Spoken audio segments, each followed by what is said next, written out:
as we're calling it, has got a special place in your heart? You visualise the moment having the belt back on your shoulder and how proud a moment that will be for you as well? Yeah, most definitely. Even back in the day when I fight for the British title, my original goal was to win the Lord Lonsdale belt, and I won it there. Won European title there, won WBC International there, and to be crown world champion once again there, to be cherry on top. It's the 11th time I'll be there.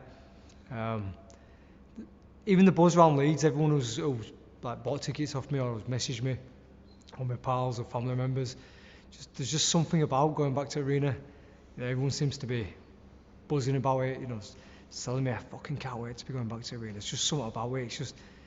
It's good. It's a pretty busy week. Not really anything like super like A class, but with Kiko Martinez versus Josh Warrington too, even though Josh Warrington did beat Kiko Martinez before in the past, but somehow in 2022, Kiko Martinez is a champion after knocking out Barry Galahad. You have the United States debut on Showtime, by the way, which is a big deal, with Tzsyu taking on Dirrell Gausha. What else? Some trying to figure out how to label them. Some exciting fights. I'm not going to call them club level. Stuff like Lewis Ritson versus Dejan Zaklatikanen.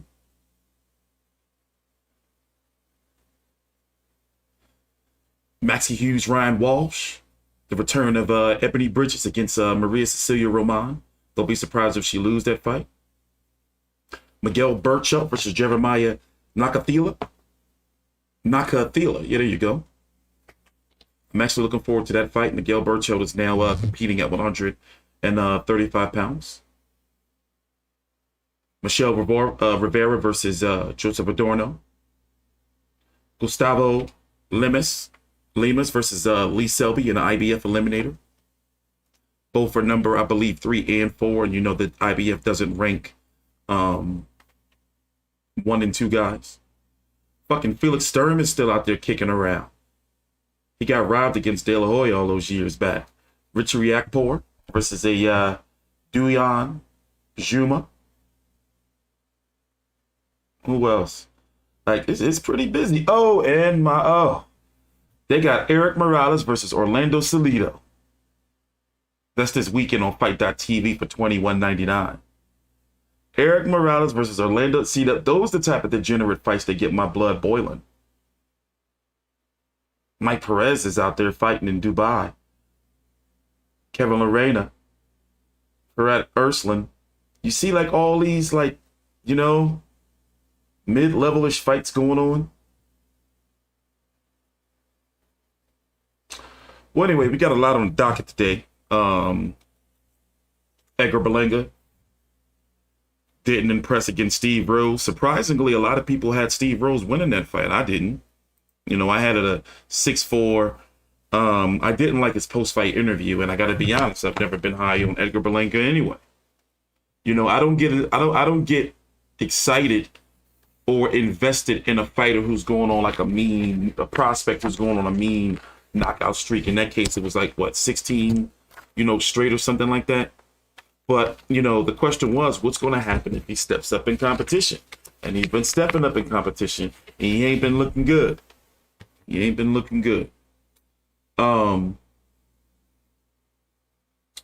Blair Cobbs got beat up. I've never been a fan of fighters, another style fighters who like to stick their beak into other people's issues and beefs. And he just was talking too much for a 32-year-old prospect, I like it. Put it this way. I love when fighters talk. I do. But that Blair Cobbs was a little cringe, man. It was bothersome. And I've been watching him fight, so it was just I didn't expect for him to win that fight. But what is he going to do next? We're going to talk about that a little bit later.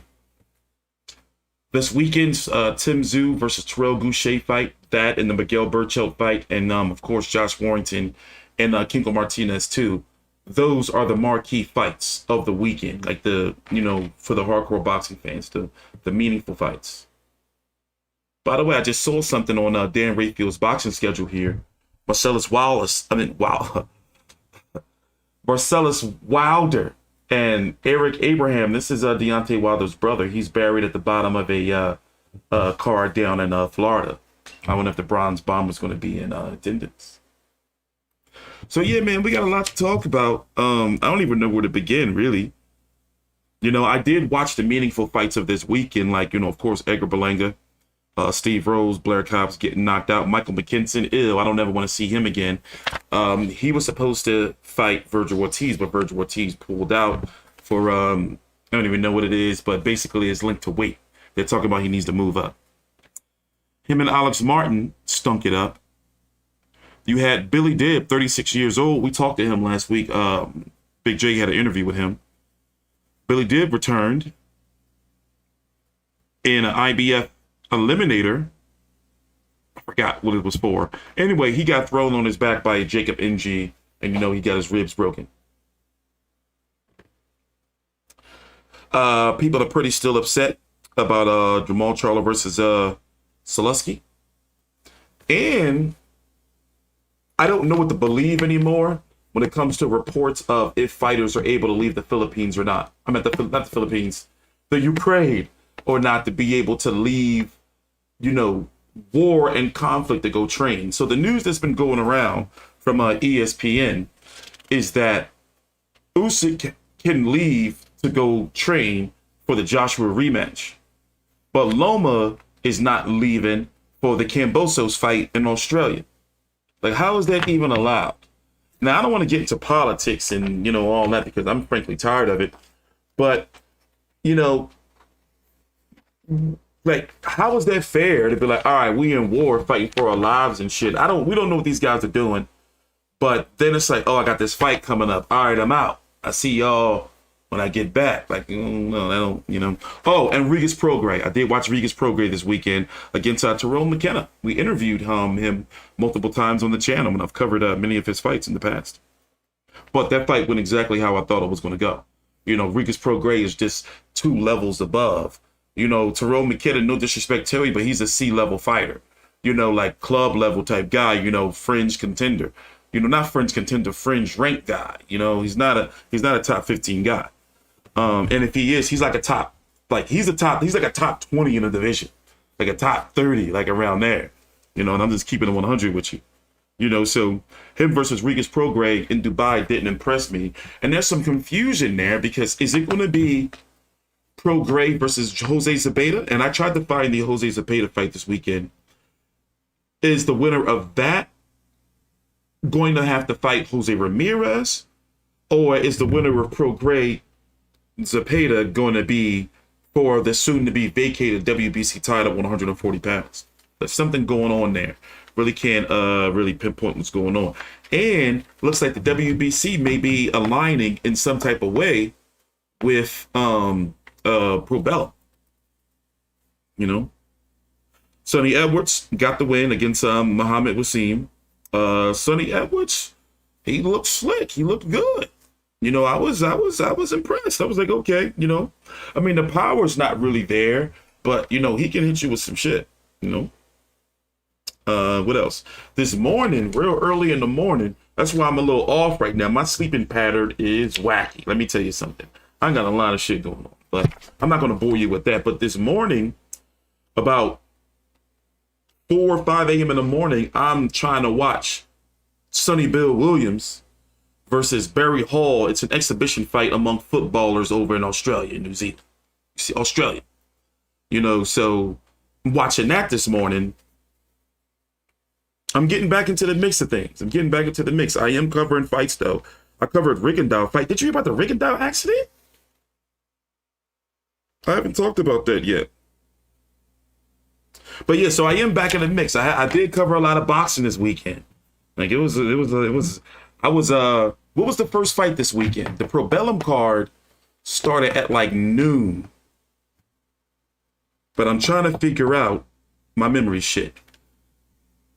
And I covered boxing all the way until from like noon until after the Berlanga card. And top rank cards don't end until like 2 in the morning. Some shit like that pisses me off. Well, anyway, where do we begin? Okay. Let's talk about Edgar Berlanga. Now, listen. I'm going to go ahead and say it. You know how they say, like, fighters have, like, that special talent? Like, he's a special talent. You see what I'm saying? I don't see, like, he's a special talent. Not yet. I mean, he's still 24 years old. You know, so we do have to factor that in. 19-0 with 16. I got this nose hair that's fucking with me. 19-0 with 16 KOs. Damon Nicholson was the first. I interviewed him a few years back in the Barclays Center. He's the first to ever go the distance with him, but the distance was 8 rounds at the time. And he just did basic boxing shit. Cosadas, remember, this was the guy that gave Billy Joe Saunders some major issues. So I ranked this fight. You know, I was like, okay, I want to see how he does against Marcelo Cosadas, because Billy Joe Saunders needed a knockout to knock him out. And Argentine fighters are known to be tough. Remember, this is that fight where Billy Joe was losing on the cards. 96-94, pretty much. Well, he had 2, you know, but basically he needed this knockout. Billy Joe didn't look good. So I rated this fight against him and Berlanga, and turns out Berlanga was injured during that fight. Took the first knockdown of his career during that fight. So it's like, all right, I can cut you some slack. You see what I'm saying? But the Steve Rolls fight, it just wasn't nothing there. I'm thinking like, yo, bro, mind you, Steve Rolls pretty much came on the scene when he fought Golovkin over on Golovkin's first fight on the Zone. 21-2 with 12 KOs. 37 years old Canadian. This was supposed to be a really, really like a showcase fight, you know? Like one of those fights like where Berlanga was supposed to shine. They sold out the small room at MSG, and that's not easy to do. It was a nice ass atmosphere up in there. In fact, let's listen to the post-fight interview from Berlanga. Take your time out, like the video, subscribe, and we'll talk about what's possibly next. My elbow started hurting me like in the second round, but you know, no excuses. You know, we got the bicep torn. My last fight came back within 4 months and got to it. 16 rounds in your first 16 fights, all first round knockouts. In the last 3 fights, you've gone 28 rounds. You've been through adversity. The first time you've been cut. What do you come away with in terms of being able to tough out a fight like tonight? You know, tonight he was a scared fighter. You know, and it's hard to try to land and get your shots off when you find somebody that's scared, especially moving back. You know, when he fought Triple G, he brought it to Triple G. You know, but with me, he tried to use that running tactic. It didn't work. Now, what do you need to improve on moving forward? What do you see yourself working on for the next camp and executing in the ring? Shit, I already know everybody's going to run now, you know. I looked at all his tapes, and he was a stagnant fighter. Don't move, stay right there. He fought one of the biggest punches in boxing and took it to him for 4 rounds. So, you know, now we just got to practice on fighters running, because that's all they're going to do. What about in the corner? You had different voices in the corner. How is that working out for you in terms of hearing Keiko Roma, Andre Rozier, and your father? It was all the same instructions, you know, just different voice. I've been like that for 13 weeks with them already, so I was used to it. What about the cut? Talk to me about, it was an early elbow. How much did that hinder you? Was it the vision? Was it the fact that he hit you with the elbow? What bothered you most? I started seeing blurry like in the 5th or 6th round. I don't know if it was because the blood was in my eye or what, but my left eye, I started seeing blurry a little bit.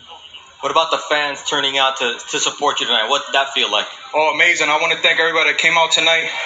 All my Puerto Rican fans, everybody from Puerto Rico, Puerto Rico, te quiero mucho. All my hometown people out here in New York that came to visit, took flights, booked hotels, babysat, you know what I'm saying? They left their kids with the babysitters home. I thank you guys, man. And I'm looking forward to doing it June 11th, Puerto Rican Day weekend. There you go. So June 11th, we hope to see Edgar Berlanga and Xander Zayas back in the ring. Joe, let's get it going here with this. I'm hearing it a lot. A lot of people think that Steve Rose won. I don't think that Steve Rose did enough personally, but hey, this is America, and you're entitled to your opinion. So let's go look at the rankings currently at my beautiful website, FV360.com, where our rankings are updated in accordance to the sanctioning bodies monthly, the WBC, WBA, IBF, WBO, and we even have the Ring Magazine rankings. So, of course, Canelo is the undisputed. To break it down really quickly, do not be surprised if the WBC makes Canelo the franchise champion. Why not? And then David Benavidez and David Lemieux, who are supposed to be fighting May the 21st to be the mandatory for Canelo, and I believe it is for the WBC interim. Don't be surprised if they're just, going to lose out on their golden ticket by Canelo being elevated.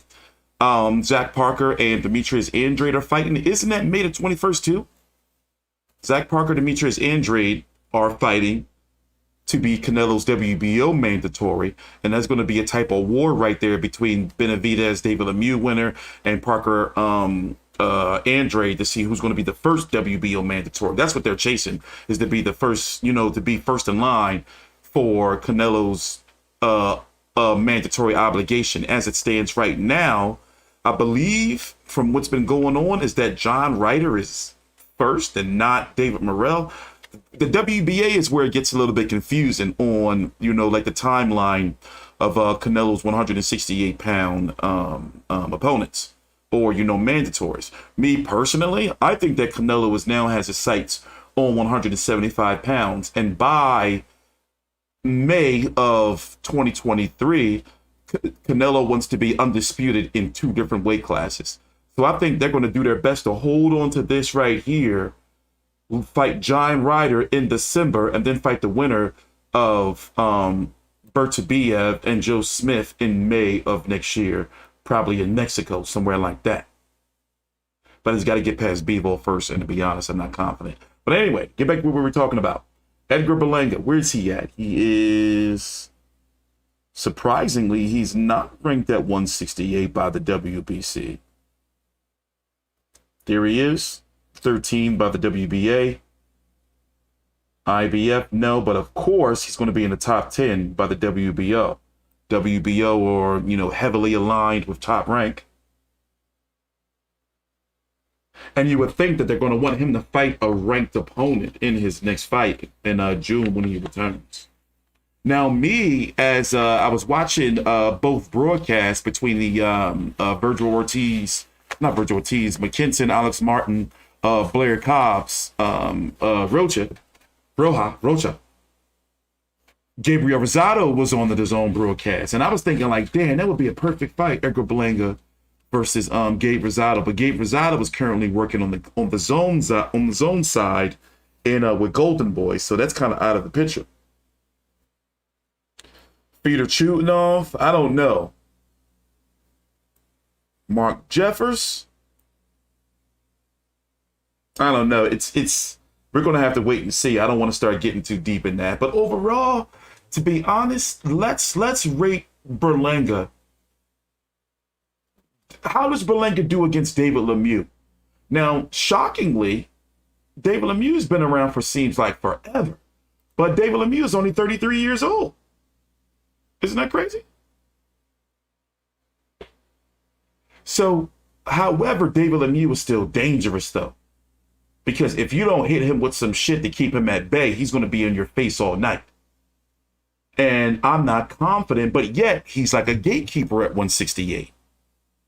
He was originally a 160 pounder, but he's been having issues. But now he's at 168 for the most part. The last 5-7 years or so, he's been somewhat of a gatekeeper. So I'm not confident that Edgar Berlanga gets past him. My personal opinion. But I do have David Benavidez beating David Lemieux. So I'm just going ahead and say my personal opinion. I don't know yet. We got to see more. They need not rush you. Also, Jesse Hart's out there. He was in the arena. He's no longer with Top Rank from my understanding, but I'm sure they can get a deal done. It's no bad blood or anything. I think that would be a good fight for Edgar Berlanga, right?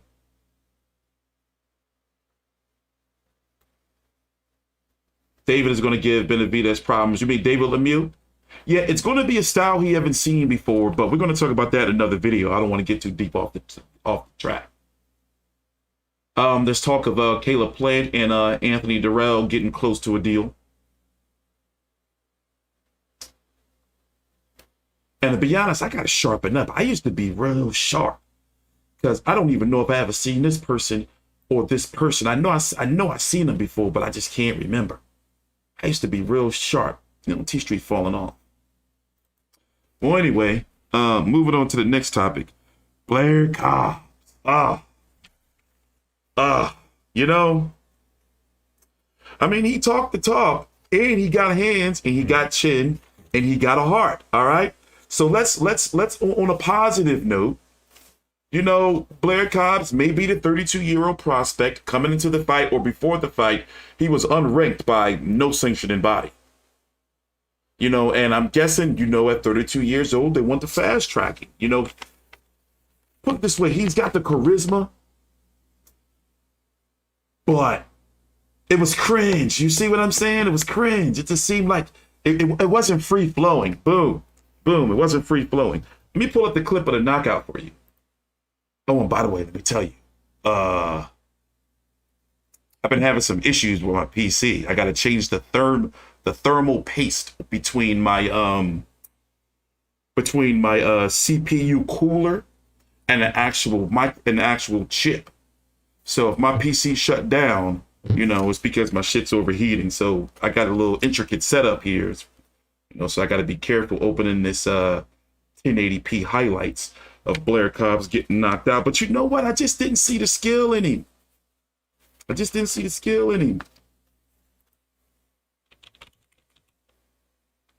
You know, I just thought that he was barking off a little more than he can chew, man.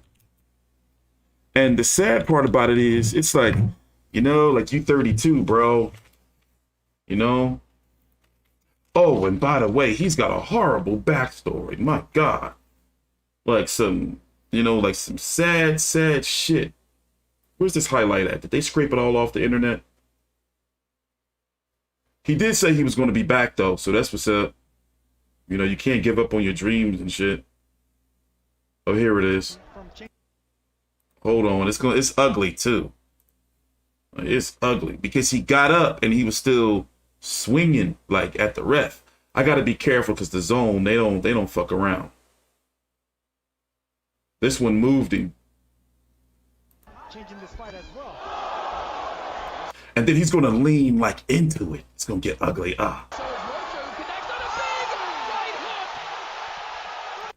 Like, bro.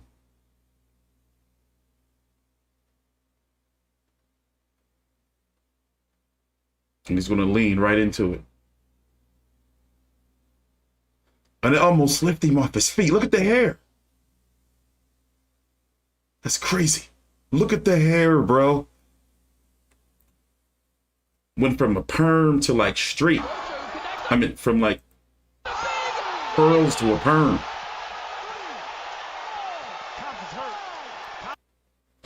But you know what? I mean, he was going out on his shield. He didn't quit or nothing. He ain't quit. But yeah, you know, because it's, you know, when you're that age, it's like, you know, do you say like, all right, let's restart him? Or do you like accept the fact that like he's, you know, he's good to have on a show, but let's be careful how we like try to build him toward the title? You know, and see what he's doing. But he can talk, though. That boy can talk. He can talk. 1-1 with 10 KOs, 32 years old. He was trained by Freddie Roach. Marvin was there too. You know?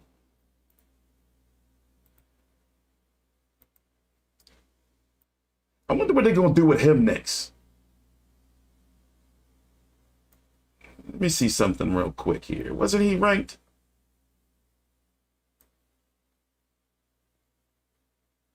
There he is. IBF number 11. So basically, this was supposed to be Blair Cobbs' introduction into the rankings. He's supposed to beat Rocha and then be ranked, and then he'll be able to talk more shit about the 147 pounder. So this was supposed to be his boost.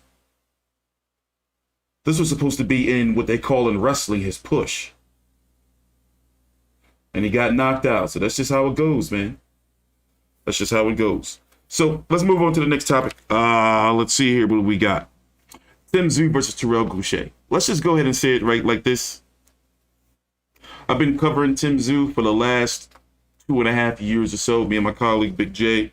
Just like I was up this morning watching fucking Sonny Bill Williams versus Barry Hall 7 o'clock in the morning on a Wednesday morning on a dodgy Australian football stream. I show dedication to Australian boxing. So I've been watching these Tzsyu fights. Let me pull up his resume real quick. And I'm saying this because everybody want to act like they know who Tzsyu is all of a sudden. It's like, you motherfuckers wasn't up all early watching those fights. Get out of my motherfucking face. Make me sick. And everybody like, he can beat the Charlos. He can do that. Now, however, he's good. He's good. But he's unproven. There's some smoke and mirrors with that resume, I'm telling you, and I'm going to break it down for you. Me and Big Jaden did it multiple times. 20-0 with 15 KOs. Last Dirrell Gausha. I was at Dirrell Gausha versus Erickson Lubin. Did I tell y'all the story? I told it 1,000,000 times. So, I still dabbled out there in media. I haven't been to a fight since, what was it? I think it was Gay Russell Nyembe, or it was when J-Rock had lost to Rosario in Philly. I don't remember, whatever one came last. So anyway, I was at the Barclays Center for Erislandy Lara versus Dirrell Gausha. Interviewed Dirrell Gausha and all of that. Didn't really know much about him. I did know that he was fighting on like PBC, on like Spike undercards or whatever. Let me tell you something. Dreadful fighter to watch. You know, he even looks sleepy and tired right here. Like, bro, I said it. I've been covered and watching these fights, yo. I was at Erislandy Lara fight, and let me tell you, it's taboo to talk about, but people were getting up and leaving, bro. Like, and us media were looking like, yo, motherfuckers is just bouncing. You know, and this is the main event. Like, Lara versus Gausha. I don't remember if it was on PBC on Fox or if it was on Showtime, but people had enough. They were getting up. They were gone. And I was even tired. And you know what? It was real bad because normally they would have a post-fight press conference. Everybody was like, you know what? No, we're going to fuck home. Everybody get out.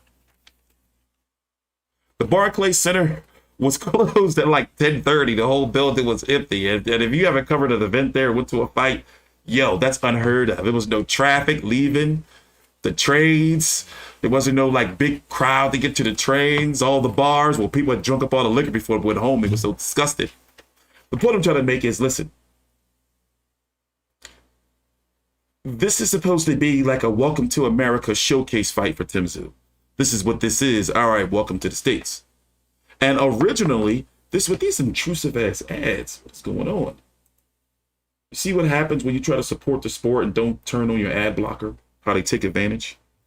This is supposed to be like a showcase welcome to America fight. And originally, this wasn't supposed to be its own card. This was supposed to be the co-feature or the chief support to Charlo versus Castano 2. Now, Tzsyu is the WBO mandatory, my personal opinion, and me and Big J talked about it. He's really only the WBO mandatory, you know, mostly because of his father's name. Magomed Kurbanov should be the mandatory. Even though a lot of people felt he lost to Liam Smith, nonetheless, he should be the mandatory. But they gave it to Tzsyu. Kurbanov and Teixeira are supposed to be fighting. We're still waiting on the date for that. I don't know if it's been re-announced yet.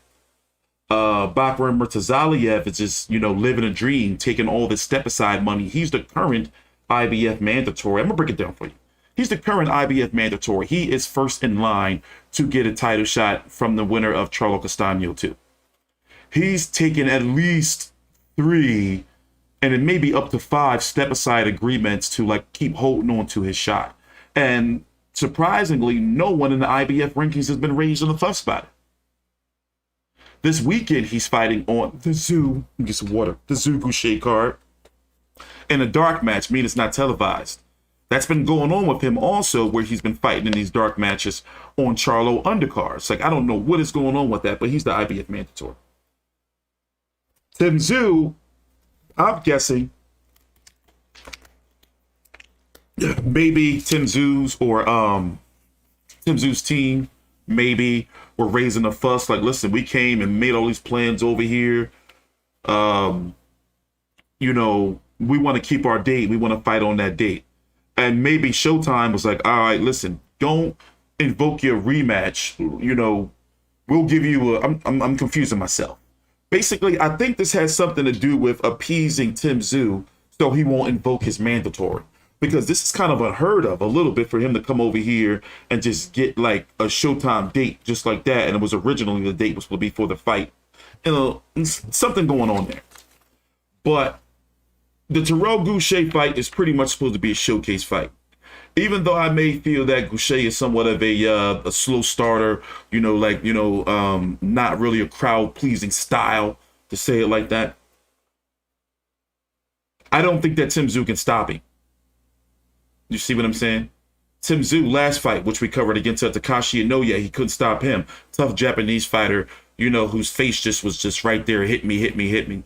Stevie Spark was a late step in. He was supposed to be originally Mick Zarafa, who I thought Mick Zarafa is the fight that I really wanted to see from Tzsyu because he was a live dog. Dennis Hogan, a little over the hill, coming off of 2 tough fights. One against Jaime Munguia at 154, where a lot of people felt he should have won. Then he fought Jermall Charlo at 160 and just completely got beat up. Coming off of a long layoff, boom, fights Tzsyu. And then Bowen Morgan, as you know, my colleague always points out, is a blown-up welterweight. And Jeff Horn, if you didn't see this fight, let me tell you something. We did an interview with Jeff Horn, and all throughout fight week, Jeff Horn didn't have a voice. He was looking all pale. I'm going to stick to my guns. Jeff Horn was sick. So if you really look at the resume, it's like, okay, cool, careful matchmaking, and then it's Dirrell Gausha. But however, you can't really blame him, you know, for, you know, the lighter touches and not trying to fight Murtazaliev, who's on the same card, and that would be 2 birds with 1 stone. You can be the IBF and WBO, whichever way you want to go. But instead, he's fighting Dirrell Gausha. Why? Is because, just like Murtazaliev, they're waiting to get a shot at all of the belts to be the money guy. Enough about that. What else do we miss? Fight to the week. I'm trying my best to blow through all of these, because I got to get I was up last night, like, covering Australian boxing. Like, dig that. Kiko Martinez versus Josh Warrington 2. You know, I'm not really sure how I feel about this. I mean, it's pretty shocking that in 2022, Kiko Martinez is a world champion. After beating Barry, Kid Galahad via knockout. And, you know, that was an upset.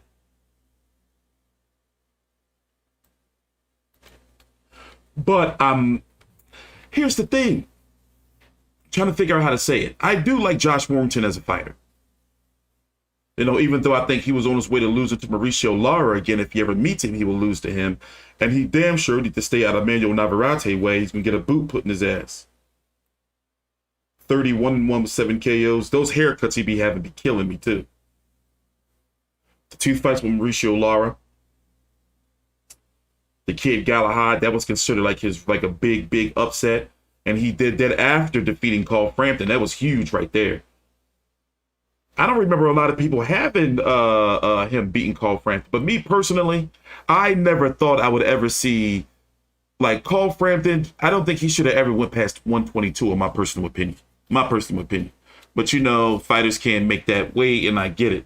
There's just certain fighters, you know, where it's like a weight cap. You never, you know, think like they can go that high. And I damn sure never want to see him at 130. Lee Selby. So look at this run. If you really like are a boxing fan or hardcore, Lee Selby, Cole Frampton, and Kid Galahad. That's a, you know, that's a big deal right there. And then he had beat Kiko Martinez majority decision back in 2017. And here they are 5 years later fighting again. Wild. And what if Kiko Martinez wins? That's that. What if he wins, bro? I watched the Zelfa Barrett fight. Remind me. What, he was in this fight, right? It was a close fight, wasn't it? Like this 113, 116, that makes sense. I don't remember seeing it as being as wide as 111, 118.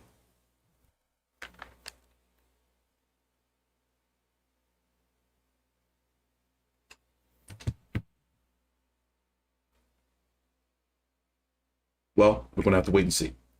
Looking at the rankings, talking about the 126-pound division as a whole.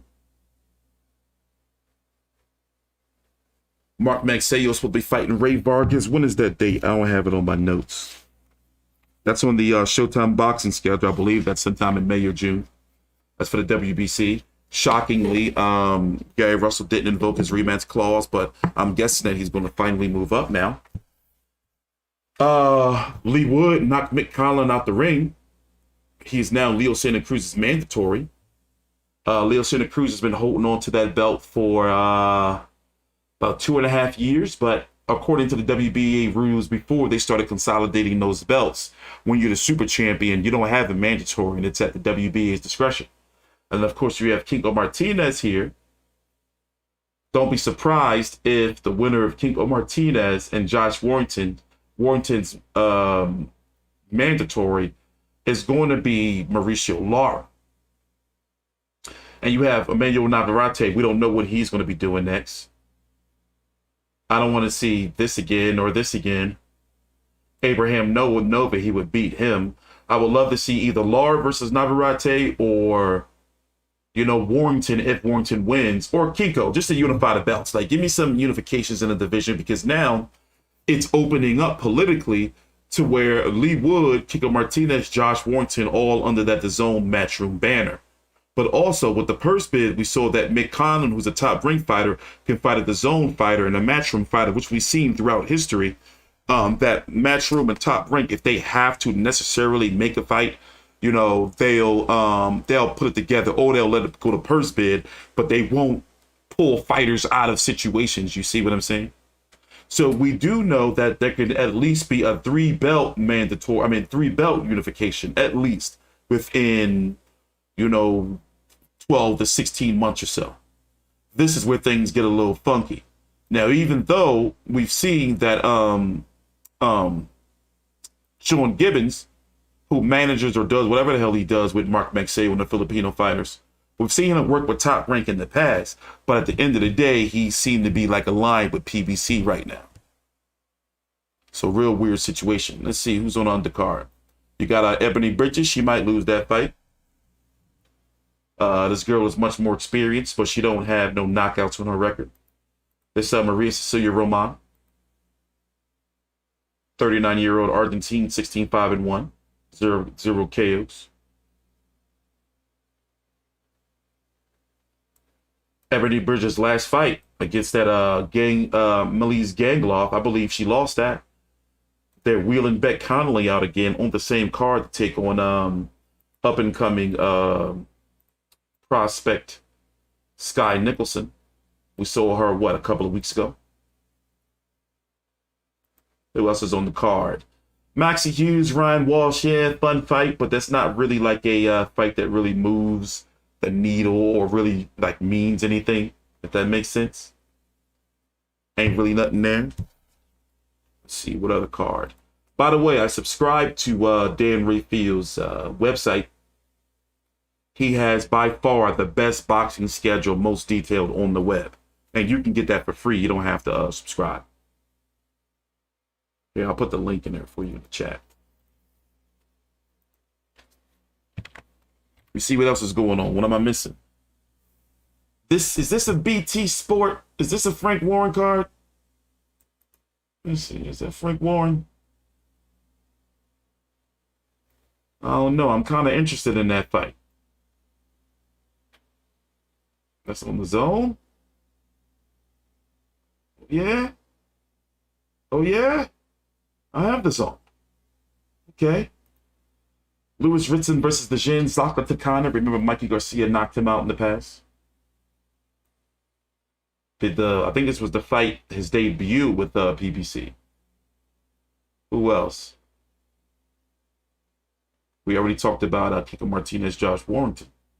My man Berchelt returning. Almost forgot. He's now at 135 pounds, 38-2 with 34 KOs. That knockout loss to Oscar Valdez.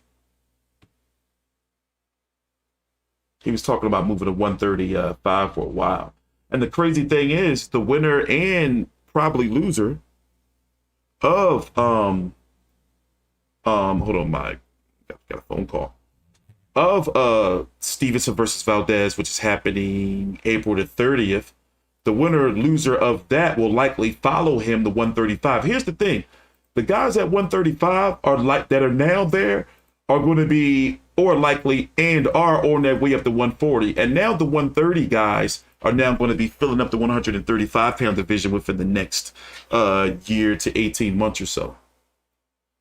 He's fighting Jeremiah Nakathila. He fought Shakur Stevenson. Was that 2 fights ago? At 130. So he is now officially moved up too. He fought a guy back home. Cool name. In Dana in Cube. Oh, my bad. In Cube. I'm tripping. Let me not get myself in trouble.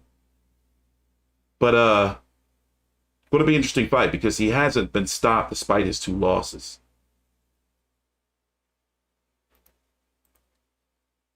Let's see. Anybody of note that I know of? Okay, Jose Vargas. Carlos Caraballo. Okay. These names ring the bell. But let me tell you something about Top Rank.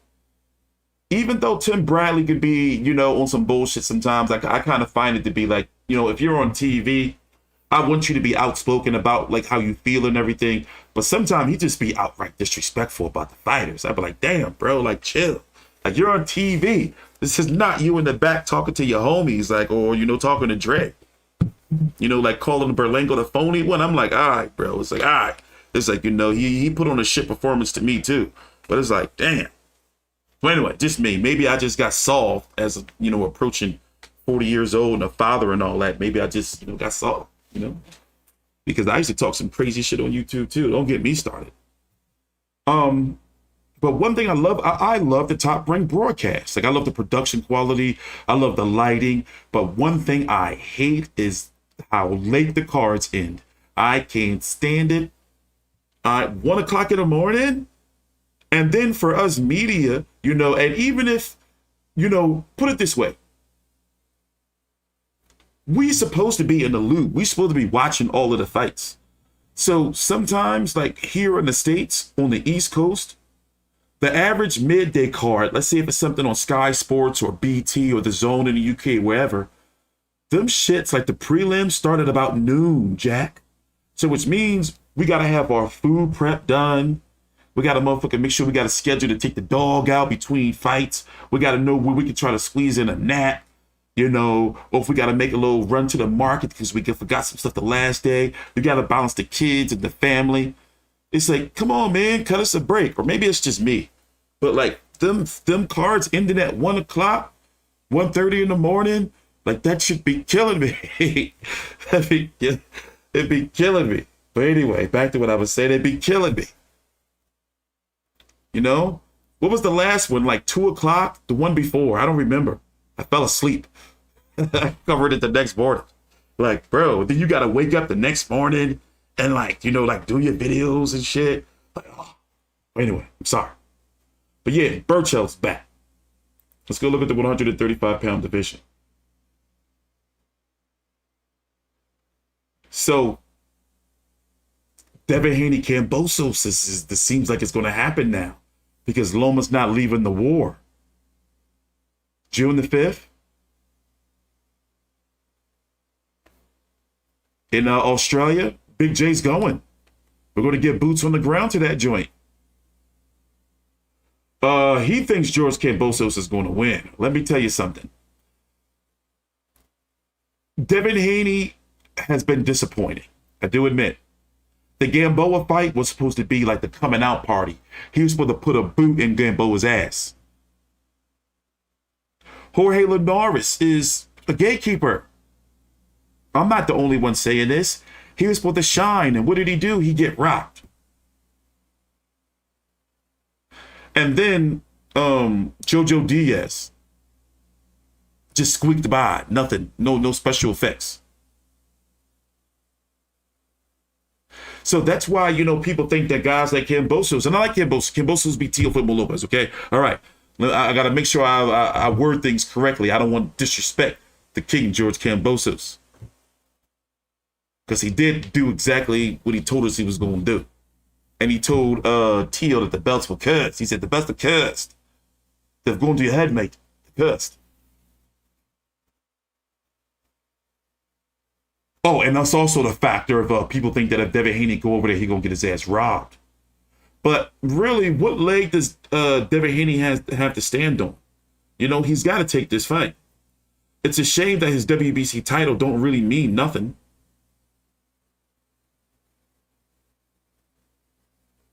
But I think this is the chance he's got to take because I do feel he can beat George Kambosos. And in a case like this, if he's fighting George Kambosos, I would be like, you know what? Get the win. You know, try to knock him out. Yeah, but get the win. Now, Loma, we don't know what's going on with him. We don't know what's going on with Usyk. I don't want to believe anything about, oh, they're going to be allowed to leave from their duty to go do some training. Listen, I am so sick of tired of politics and war and all this shit. I just, listen, I don't fuck with it no more. You know, I'm very close to cutting off the news.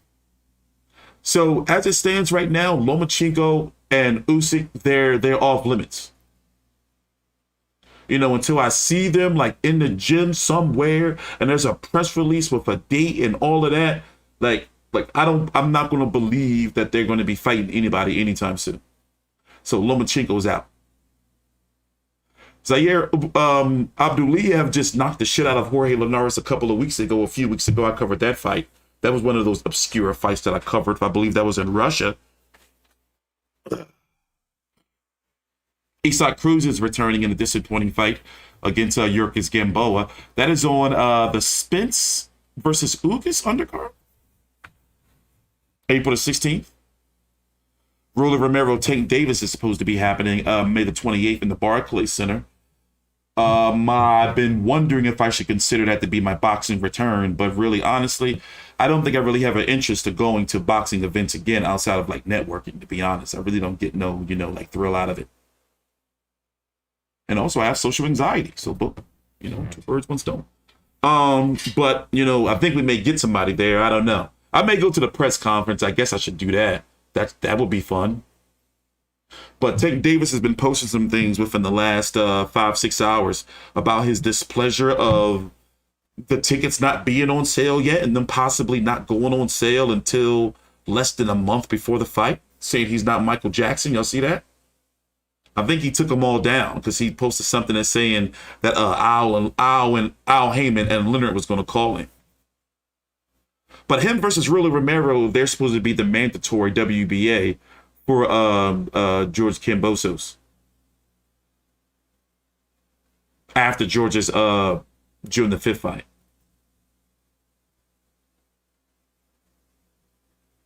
Teofimo Lopez is moving up to has moved up to 140, and the talks are, or the rumors are, he's going to fight Liam Parrow, Australian fighter, for the WBO title, just leapfrogging Jack Catterall.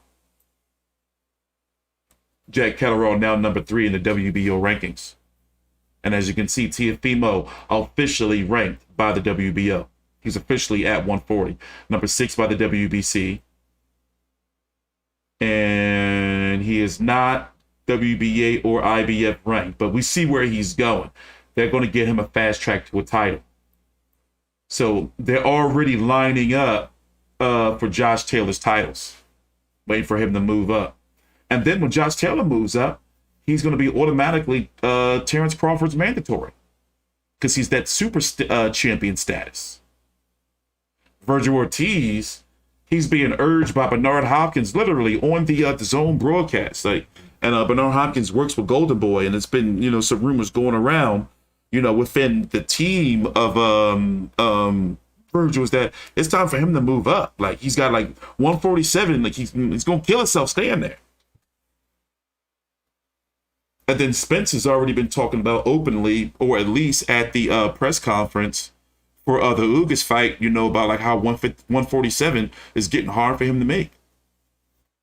So 154 is going to get real crowded within the next year or so. And I'm interested to see what's going to happen when the time comes when Virgil Ortiz versus Boots Ennis. As you can see here, the WBO, they're going to do it at some sooner or later. The IBF is going to do it sooner or later. And then look, the WBA is right there. Who's going to be the one that's going to be, oh, this person ducked this person. That's going to be the shit that's going to be going around.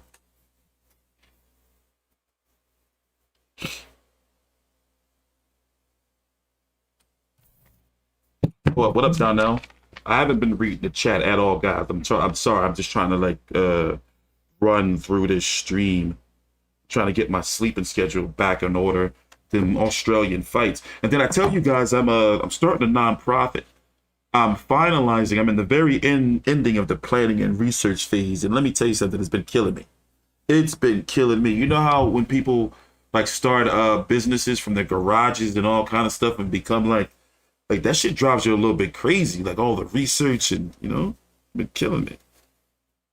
So yeah, I got other projects going on outside of boxing, but boxing still has my heart.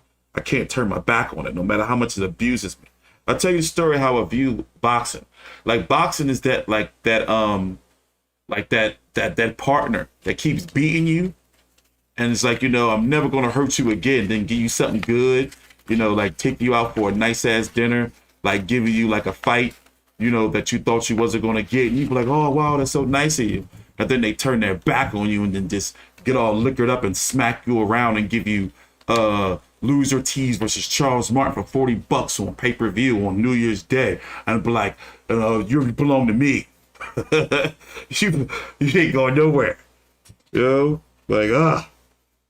Boxing can be rough. Sometimes I'm I hate this shit. Why is this? I start taking some of these fights personal. Start having little dreams about Charlo McGee not happening. It'd be an Oscar De La Hoya fault. Degenerate boxing fan I am. But let me tell you this, though. Next week is a calm week. And then every week after, it's going to get nuts. Every week, it's something significant in boxing. So next week, April the 1st, ain't really nothing there. Okay, you got Savannah Marshall versus Hermans, Florian Marcoux. That's okay. That's a card that you don't have to stay in the house for. You can watch that shit later on and catch the highlights and maybe watch it later on. Shelly Vincent for the and then April the 9th is the Ryan Garcia fight. We're going to talk a lot about that the next couple of weeks. Erickson Lubin versus Sebastian Fundora. Michaela Mayer versus Jennifer Hahn. A return of the twin brother Maloney's. That's April the 9th. Golovkin's, when is his fight? Spence Ugas the week after. Conor Ben versus Chris Van Herden, ill. Just ill. April the 20th, Mixer Rapper versus Isaac Hardman. Going to be covering that. Paul Fleming returning too. Shanika Johnson. Me and Big J will talk about that in more detail in another video. John Real Casamero versus Paul Butler. Definitely covering that. The return of Rocky Fielding. Okay, that's what's up. James Jazza Dickens. Then April the 23rd, I guess we got to start getting on this promotion too. Tyson Fury versus Dylan White. That's going to be on the ESPN pay-per-view here in the States midday card Saturday. I'm interested in how well that's going to do. I do know that motherfuckers are going to stream that shit to smithereens, though. That's pretty much guaranteed. Here in the States, at least, midday pay-per-views don't fly. But hey, you know, they're trying to get whatever they can. April the 30th, Valdez Stevenson. Also, Katie Taylor and Mandy Serrano. They're supposed to be working out something where the cards don't interfere with each other. Interested to see how they're going to do that. May the 7th, Canelo Bivol. May the 11th, another Australian fighter involved. Miras Breeders versus Jai Apatai. May 14th, Charlo Castano too. So you get where I'm going with this. Every week is something significant of some type of significance. Even this fight, Sergey Kovalev versus Tervel. My name's Tervel Pulev. I'm interested in this. You know why? Because Kovalev, no good son of a dog beating, woman beating drunkard. You know, me and him almost got into some shit. Did I tell y'all the story about how I almost had to fuck him up? I almost punched him right in his vodka belt. But you know what? I'm going to leave that alone. The past is the past. He tried to grab my camera, man. I'm not paparazzi. Tervel Pulev, he's the one that exposed the scandalous Jenny Sushi. Remember when Kubrat Pulev had kissed a reporter and she got Gloria Allred, what's her name again? The female attorney, and turned it into like a sex deviant scandal? He was the brother that had took the video or released a video of Jenny Sushi chilling with them the night before and giving like these trash ass lap dances. Y'all don't remember that scandal? Pulev's also on the undercard too, Kubrat. And I've read the Holyfield Sun. This is on Fight.tv. That's a pay-per-view. So I love the Generate card, so I'm definitely going to be buying this card. So I will be covering this card on May the 14th, along with Charlo Castano too, on Showtime. Tony Yoka versus Martin Piccoli has a new date. Yo, we got a lot of boxing. I need to get my shit together. I'm involved in like this big ass lawsuit in Philadelphia, man. Fucking up my life, man. Look at all these fights. David Benavidez versus David Lemieux. Joshua Buatsi, Craig Richards. Andre versus Parker. The week after that, Tank Davis versus Rowley. The week after that, Steve Fulton versus Danny Roman. Charlo versus Sulecki. We're supposed to be, there's some talks in the middle of this somewhere, Donaire, in No UA 2. In No UA Donaire 2. Every week, something kicking off. Yeah, I call her bad sushi. They said she looked like Humberto Soto. Niggas is wild out here. But yeah, I like when boxing fans and media unite, even the degenerate, low-down, racist, bigot boxing fans, to like come at somebody hard. Like, you know, they were really riding for Kubrat. Like, yo, she coming our sport with that bullshit. I don't want to talk about it. Yo, she was getting lit up on social media, bro. Like, do not listen. You do not want to fuck with boxing fans, bro. They are the lowest of the low. Like, let me tell you, boxing fans, they got some shit with them. But anyway, what's going on? A couple more minutes to chew the fat. It was nice sitting here talking some boxing with you. I tried to rush through as much of everything that I could here. I know it was a bit mumbo jumbo, but for the most part, I think we pretty much did everything we wanted to do, especially since we're going to be here tomorrow. That's why I'm trying to get my sleeping schedule back on track. We're going to be here tomorrow at 2 p.m. Eastern. What time is it now? 10:21. 2 p.m. Eastern is the Tzsyu Dirrell Gausha Fight Week Final Press Conference. Michelle Rivera versus Joseph Adorno. Elvis Rodriguez versus, I forgot who he's fighting. So I'm interested in seeing what the buzz is going to be for Tzsyu, because over in Australia, they're charging $60 for the fight. Tzsyu versus Dirrell Gausha over in Australia is $60. Crazy. You know? Anyway, I'm getting up out of here. Thanks for watching. Take your time out, like the video, subscribe, and Tzsyu Controversy with FV360. So if press conferences and talking about Tzsyu, Dirrell Gausha is up your alley, then tomorrow we'll be here. We'll also be streaming the weigh-in. And we got another press conference in the morning, 8 a.m. Eastern. What about 12 or so hours from now for Josh Warrington and Kinko Martinez too. So we'll probably be streaming that too. Thanks for watching. Take time out, like the video, subscribe. Down below in the description box, the links to the WBC app powered by the Vive Network.